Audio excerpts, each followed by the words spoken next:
Selamat pagi pemirsa, bagaimana kabar Anda hari ini? Senang sekali saya Anyadino bisa menjumpai Anda selama 1 jam ke depan dalam dialog Rumah Publik kerjasama TVRI dengan Kementerian Komunikasi dan Informatika Republik Indonesia. Pemirsa, pada kesempatan pagi hari ini saya akan mengajak Anda untuk berbincang-bincang mengenai kebijakan perumahan rakyat. Ini sangat menarik sekali terutama bagi Anda rakyat Indonesia yang ingin memiliki dan mengetahui bagaimana akses untuk bisa memiliki rumah. Nah, untuk itu saya akan sudah menghadirkan 3 orang narasumber saya. Yang pertama, beliau adalah staf ahli Menteri Bidang Kemitraan dan Hubungan Antar Lembaga Kementerian Perumahan Rakyat Republik Indonesia, Bapak Pangingutan Marpaung atau lebih dikenal dengan Bapak Paul. Apa kabar Pak Paul? Baik Ibu. Terima kasih sudah bisa hadir di sini Pak Paul. Dan di sebelah Pak Paul telah hadir, beliau adalah Ketua Umum DPP Asosiasi Pengembang Rumah Sederhana Sehat Nasional, Bapak Aris Suwirya. Apa kabar Pak Aris? Alhamdulillah, senang sekali bisa bergabung di sini Bapak. Dan di sebelah Pak Aris telah hadir di sini Bapak Heru Sulistiawan selaku Kepala Pelaksana Sekretariat Tetap Badan Pertimbangan Tabungan Perumahan Pegawai Negeri Sipil atau dikenal dengan Baper Tarum PNS. Apa kabar Pak Heru? Baik. Senang sekali bisa bergabung di sini Pak. Kalau kita berbicara mengenai kebijakan perumahan rakyat, terlebih dahulu kita ingin mengetahui dari Pak Paul, seberapa banyak Pak kebutuhan dari perumahan rakyat ini sendiri? Ya, kalau kebutuhan berdasarkan ada 2 hal ya. Yang pertama berdasarkan backlog, kekurangan rumah dari era sebelumnya. Itu yang menurut perhitungan dari BPS pada tahun 2010 sensus itu lebih kurang 13,6 juta, tetapi itu kepemilikan. Ukurannya kepemilikan, bukan penghunian. Kemudian kebutuhan rumah akibat pertumbuhan keluarga baru itu sekitar 700.000 unit per tahun.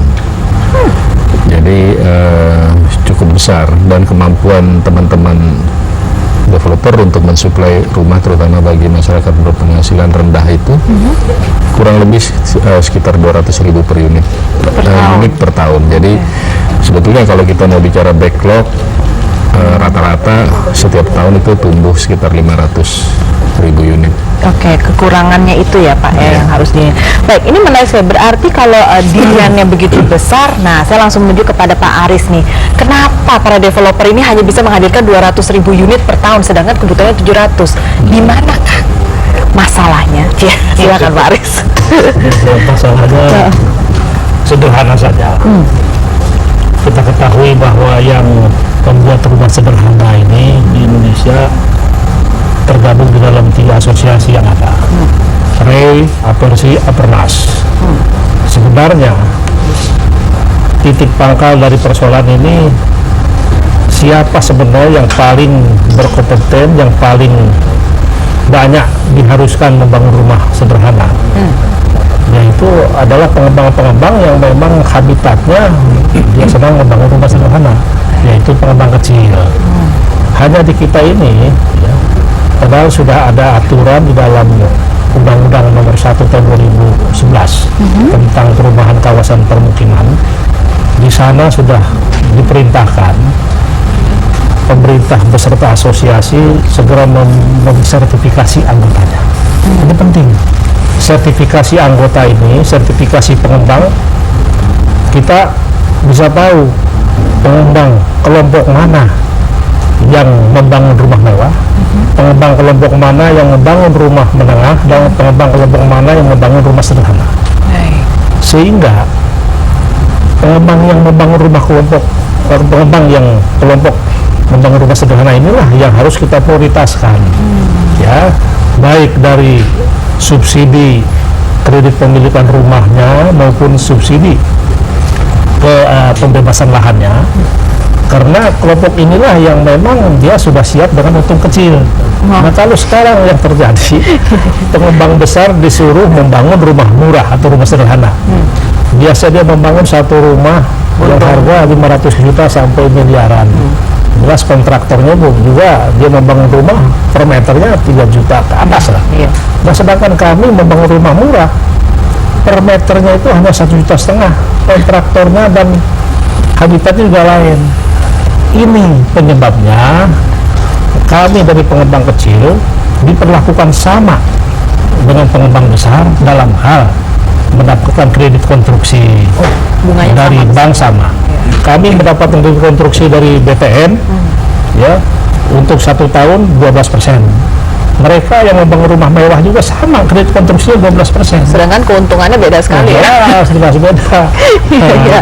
Belum lagi ya yang lainnya. Iya, iya. Ya. Nah ini harus ada sertifikasi. Nah ini kepada Pak Paul ini saya mohon juga kepada Pak Menteri segera sertifikasi. Jadi nanti Pemda pun ya Bupati dan Wali Kota nanti yang mengurus izin lokasi sesuai dengan RUTR-nya. Ini rencana umum tata ruangnya untuk kawasan permukiman, 10% untuk rumah mewah, 20% rumah menengah, 70% rumah sederhana. Nah yang ngajukan izin lokasi mana nih sertifikasinya nih? Yang sudah disertifikasi oleh pemerintah. Misalnya dia mau membebaskan izin lokasi kan untuk membebaskan lahan. Iya. Untuk membebaskan lahan rumah mewah hanya 10% dia area di situnya. Nah sekarang tinggal 70% untuk rumah sederhana. Pengembang yang punya sertifikasi rumah sederhana lah yang berwenang. Baik. Sekarang yang terjadi karena pengembang besar kan modalnya besar. Ada tanah yang harganya 50.000 semeter, dia bebaskan ratusan hektar sampai ribuan hektar. Nah kita pengembang kecil yang hanya butuh 10 hektar saja, Nggak bisa. nggak ada tanahnya karena sudah dikuasai. Tapi teman kita yang bermodal besar pun nggak salah karena regulasinya belum ada, nggak ada melarang dia. Ya, karena pasar kita sekarang liberal ya, Iya. ya bebas kan. Baik. Nah, makanya perlu diatur regulasinya agar kami pengembang kecil diberi hak dan kewajiban yang berbeda dengan hak dan kewajiban pengembang besar. Baik. Kalau disamakan, Salah ya satunya subsidi bunga mungkin ya untuk kredit bangunan betul. itu sendiri ya. Nah, subsidi bunga untuk kredit konstruksi juga harus beda. Oke, baik. Terus Nah. saya kira itu banyak. Bagaimana Pak Paul untuk menanggapi ini? Karena memang ternyata kebutuhan rakyat banyak, tapi bukan pengembangnya yang tidak ingin membangun, tapi pengembangnya memiliki beberapa kesulitan. Ini bagaimana menanggapinya? Sebetulnya saya koreksi dulu Pak Aris, pertama yang pelaku pembangunan yang tergabung dalam asosiasi itu bukan 3 tapi sekarang cukup banyak asosiasi. Kemudian salah satu BUMN Perumnas juga membangun rumah sederhana. Kemudian yang kedua, memang undang-undang menyatakan adanya sertifikasi pengembang dan kita masih menunggu RPP-nya, peraturan pemerintahnya. Sertifikasi pengembang ini barangkali nanti klasifikasinya berdasarkan kemampuan memang.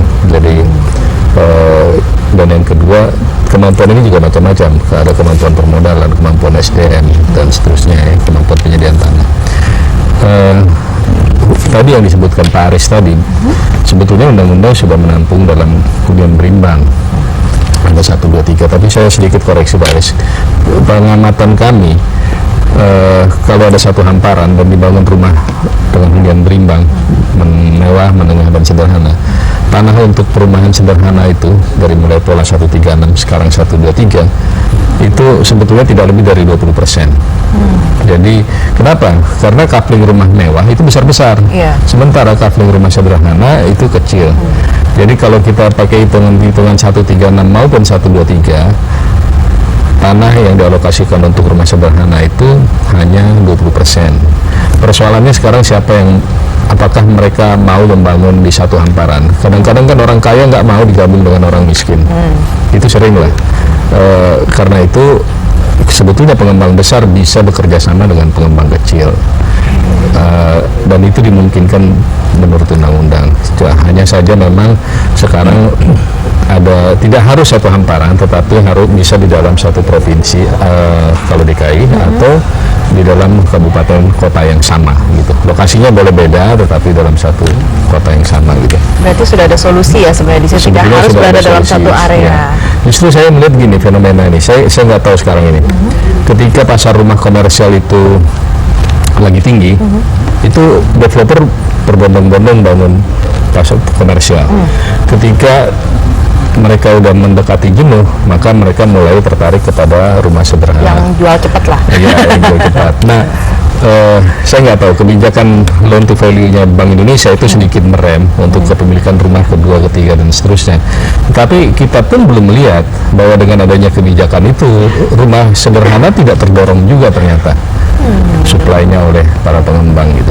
Baik, ini menarik juga. Kalau gitu saya akan beralih kepada Pak Heru sendiri sebagai salah satu juga yang membangun rumah sederhana nih Pak. Dikatakan bahwa ini bisa membantu walaupun ditujukan kepada PNS ya khususnya ya. Nah, bagaimana penyerapannya Pak dan juga untuk pembangunannya sendiri? Karena saya dengar banyak yang dibangun tapi tidak mau dihuni Pak. Ya silakan. Ya, terima kasih. Mungkin saya sedikit koreksi bahwa Bapetarum ini fungsinya bukan untuk membangun rumah PNS, tetapi kita ini diberi mandat untuk membantu PNS di dalam kepemilikan rumah terkait dengan uang muka, karena pada tahun 93 waktu Bapetarum ini dibentuk oleh Presiden, itu problem utama dari PNS waktu itu adalah kemampuan untuk menyediakan uang muka, sehingga waktu itu timbul kebijakan bahwa adanya prinsip gotong royong, PNS dipotong gajinya 3.000, 5.000, 7.000, 10.000. Ini sebenarnya prinsipnya seperti arisan yang bisa diambil di muka pada saat PNS itu mau memiliki rumah, dia bisa diambil, dan itu memang tanpa bunga. Besarnya antara 1,2 sampai dengan 1,8 untuk golongan 3. Dari golongan 1 sampai dengan golongan 3. Kalau kita lihat pada tahun itu, angka 1,2 sampai 1,8 ini cukup signifikan karena rata-rata hampir sekitar 20 sampai 25% dari harga rumah. Harga waktu tahun 93 itu rumah sederhana itu masih berkisar antara sekitar 6 juta, 5,5 juta sampai 6 juta. Jadi peran Bapetarum sampai dengan tahun 98 itu kita berhasil merumahkan orang itu sampai 611.000 PNS pada saat itu. Nah, berkembangnya waktu, harga rumah ini menjadi kenaikannya eksponensial. Jadi sekarang kalau kita lihat dari rumah subsidi saja harganya sudah 100, Jabodetabek aja 120 juta. Sedangkan iuran daripada PNS itu dari tahun 93 nggak naik-naik. Tetap sama. Sehingga fasilitas itu pun juga masih sama. Bantuan uang mukanya. Namun demikian dalam permen yang baru, Menteri Perumahan Rakyat memiliki kebijakan bahwa ada namanya tambahan bantuan uang muka, di mana PNS ini bisa mendapatkan tambahan bantuan uang muka dalam bentuk shock loans dengan bunga cuma 6%, sehingga total yang bisa dimanfaatkan itu sebesar 15 juta. Nah, ini kami juga sedang lagi berusaha untuk menaikkan bantuan ini karena agar supaya PNS ini benar-benar kemampuan untuk memiliki rumah dalam waktu singkat. Baik. Itu aja mungkin. Baik, tapi problema yang dimiliki apakah dengan, kalau kita lihat kan uang yang dimiliki untuk uang mukanya sendiri masih sangat jauh dengan harga rumah sekarang yang luar biasa sekali. Apakah ini menjaga semangat dari para PNS ini untuk memiliki rumah, atau justru mereka merasa aduh percuma saya terlalu jauh soalnya antara uang muka saya dengan harga rumah sekarang? Betul. Jadi pengamatan kami selama 6 bulan ini betul memang bahwa kalau kita lihat dalam penyerapan bantuan Bapetarum tadi kepada PNS itu masih sangat kecil sekali absorpsinya dibandingkan dengan tahun-tahun pada saat Bapetarum ini dibutuhkan. Itu kita bisa membantu sampai dengan 70.000 PNS per tahun gitu ya. Sekarang ini kita rata-rata hanya sekitar 2.000-3.000 PNS per tahun. Nah, ini salah satu kendala utamanya adalah memang harga rumah yang begitu tinggi. Walaupun uang muka yang sudah kita coba untuk naikkan pun itu masih menyisakan kira-kira kredit dari PNS itu harus mengisikan sekitar hampir 1 juta, 900-an ribu sampai dengan 1 juta. Nah, problem utama sekarang ini di dalam kajian kami itu PNS yang memiliki kelonggaran kelonggaran pembayaran 1 juta itu sekarang menjadi tipis sekali. Bahkan dalam kajian kami ini sekitar di bawah 15% dari yang bisa eligible untuk memiliki perumahan. Karena apa? Sekarang PNS ini juga sudah banyak dibebanin dengan banyaknya kredit-kredit yang menjadi beban lain ya. Nah, ini tantangan kami di Bapetarum. Di samping itu yang menjadi keluhan utama dari PNS ini perumahannya itu jauh, sehingga Lokasinya ya. lokasinya jauh, kemudian kualitasnya juga mungkin tidak seperti yang dia expect. Nah ini ke depan kami menghimbau kepada Pemda khususnya, karena kebijakan perumahan ini juga tidak lepas daripada kebijakan Pemda khususnya. Seperti tadi Pak Arief juga sampaikan bahwa memang harus ada keberpihakan daripada Pemda khususnya untuk menyediakan rumah-rumah khususnya tanah untuk MBR maupun PNS khususnya, karena kalau tidak, kalau kita biarkan pada mekanisme pasar bebas, yang terjadi adalah perumahan itu menjadi semakin jauh dan semakin jauh, sehingga tadi pertanyaan lainnya tadi kenapa nggak dihuni, ya karena terlalu jauh gitu. Baik. Dan Jadi ongkosnya nggak ongkos cocok, kurang, ruginya nggak nutup. Transportasi umumnya juga belum ada soalnya. Oh, iya, fasilitas betul. umum juga belum ada. Baik Pak Paul, ini menarik sekali. Memang dalam 5 tahun terakhir, 2009 bisa dikatakan Indonesia ini, terutama Jakarta ini booming sekali untuk harga propertinya ya. Walaupun mungkin orang menganggapnya itu untuk kategori rumah mewah, tapi kan ada berimbas terhadap harga lahannya sendiri. Seperti yang dikatakan oleh Pak Heru sendiri, memang problema saat ini adalah regulasi terhadap Pemdanya yang ingin ikut serta dengan lajunya harga di pasar sendiri untuk lahan. Ini bagaimana Pak dari kementerian yang bisa dilakukan agar semua rakyat Indonesia bisa memiliki kesempatan yang sama mengakses memiliki perumahan dengan lokasi yang mungkin lebih nyaman buat mereka juga? Ya, kalau berbicara kota, solusinya mau nggak mau harus rumah susun. Jadi kalau rumah tapak kan minimal kebutuhan tanahnya 60 meter persegi. Jadi kalau dia dibangun rumah susun, mungkin kebutuhan satu unit rumah itu cukup 5-10 meter persegi. Jadi mau nggak mau harus rumah susun. Nah, sekarang kebijakan pemerintah mengarah kepada bank land bank lah, bank tanah. Tetapi memang anggaran pemerintah itu sangat terbatas. Baru pada tahun 2015 depan ini Kementerian Perumahan Rakyat punya program land bank. Jadi itu pun tentu nanti kita lihat peta kebutuhan yang paling tinggi di mana, dan kita akan keep itu tanam, sekalipun masih ada juga konsekuensi itu, karena kita juga butuh anggaran untuk menjaga dan merawatnya, kalau nggak akan diserobot orang. Iya. Yang kedua adalah gini, sebetulnya di perkotaan sendiri kan banyak tanah-tanah BUMN, banyak tanah-tanah pemerintah, tanah TNI, Kemhan itu juga banyak. Ini sebetulnya yang harus dicoba dikembangkan dengan pembangunan rumah susun. Kalau harga tanahnya memang tinggi di perkotaan seperti DKI ini, kenaikan NJOP itu sampai 200%, itu solusinya adalah mixed use. Jadi di situ ada hunian, di situ ada komersial gitu. Harus seperti itu. Tapi kalau memang nanti dibangun komersial, ada kewajiban developer yang membangun komersial untuk membangun rusun umum. Undang-Undang 20 tahun 2011 mewajibkan 20% dari luas lantai rusun komersial itu merupakan rusun umum, dan itu dijual. Pemerintah memberikan keleluasaan untuk menjual sesuai dengan daerahnya. Untuk DKI sekitar 8-9 juta per meter persegi rumah susun umum itu yang bisa disubsidi gitu. Nah, kalau masyarakat yang tidak mampu sama sekali, pemerintah juga menyediakan rumah susun umum sewa. Jadi ada rusunawa seperti yang kita lakukan di Marunda, kita lakukan di banyak lokasi, termasuk di Pemda.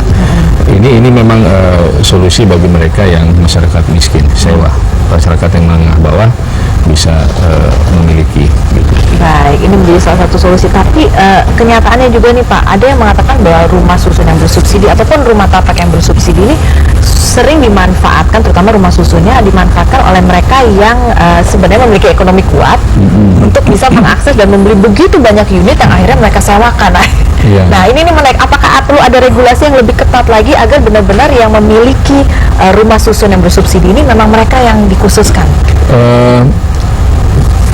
Kalau Undang-Undang 16 tahun 85 tidak ada pembatasan itu, tapi Undang-Undang nomor 20 tahun 2011 di situ rumah susun yang disubsidi oleh pemerintah wajib dihuni sendiri dan dipergunakan sendiri selama 20 tahun. Jadi kalau dia lepaskan itu sebelum 20 tahun, kecuali beberapa hal ya, kecuali karena pewarisan, karena ekonomi yang lebih baik, itu pun harus dikembalikan ke satu badan. Kita belum tahu nih, badan ini akankah dibentuk badan baru model HDB di Singapura, Housing Development Board, atau badan yang sudah ada seperti Perumnas nanti akan ditugasi untuk itu. Tetapi undang-undang menyatakan seperti itu, harus dihuni sendiri selama 20 tahun. Kalau tidak, kena sanksi atau disita. Dan mereka yang mengalih tangankan rumah susun yang menjadi hak mereka, itu kena penalti. Baik, tinggal pengawasannya aja. Tinggal pengawasan di daerah. Baik, kalau gitu Pak Aris, bagaimana nih Bapak melihat begitu banyak upaya dan juga aturan yang sudah dilakukan agar kesempatan untuk bisa memiliki rumah sederhana ini sebenarnya sudah ada, tapi ternyata memang masih banyak kreativitas dari orang-orang tertentu yang ingin mencari celah dan memanfaatkan celah-celah itu. Dari Bapak sendiri, apa yang bisa dilakukan agar kita bisa menutup celah itu dan agar benar-benar merakyat dan menyeluruh semua rakyat Indonesia bisa mendapatkan rumah sederhana ini? Sebenarnya saya tadi ingin menanggapi juga dari pembicaraan Pak Taul. Sepanjang pemerintah tidak mengakui bahwa di kita ini ada kelompok pengembang besar, kelompok pengembang menengah, dan kelompok pengembang kecil, dan mereka ini adalah mempunyai hak dan kewajiban yang berbeda, ini nggak akan selesai. Karena kalau syarat Pak Paul ini normatif ya, jadi pengembang saja. Sedangkan di lapangan kita tahu ya, pengembang besar itu jumlahnya hanya 5% sebenarnya. Tapi dia punya modal ya 90% dari modal pengembang. Nah, ini persoalannya. Nah, sedangkan kita ini kan di Indonesia ini yang namanya pengembang kan pengusaha. Nah, kalau kita tidak membangkitkan pengusaha kecil untuk berdaya dan tangguh, ya susah. Sedangkan pengembang kecil ini kami selalu bicara dengan pengembang kecil ya. Karena pengembang Apernas dan sejenisnya itu kita 100% hanya membangun rumah sederhana. Pengembang Apernas itu 100% membangun rumah sederhana. Tidak ada kita membangun rumah menengah dan rumah mewah. Kalau seperti ini harus dilindungi ya. Nah, sepanjang pemerintah tidak melihat bahwa pengembang kecil ini potensinya yang bisa mendongkrak backlog rumah sederhana, ya susah. Saya kira mudah. Land banking bukan jalan keluar kalau menurut saya. Pemerintah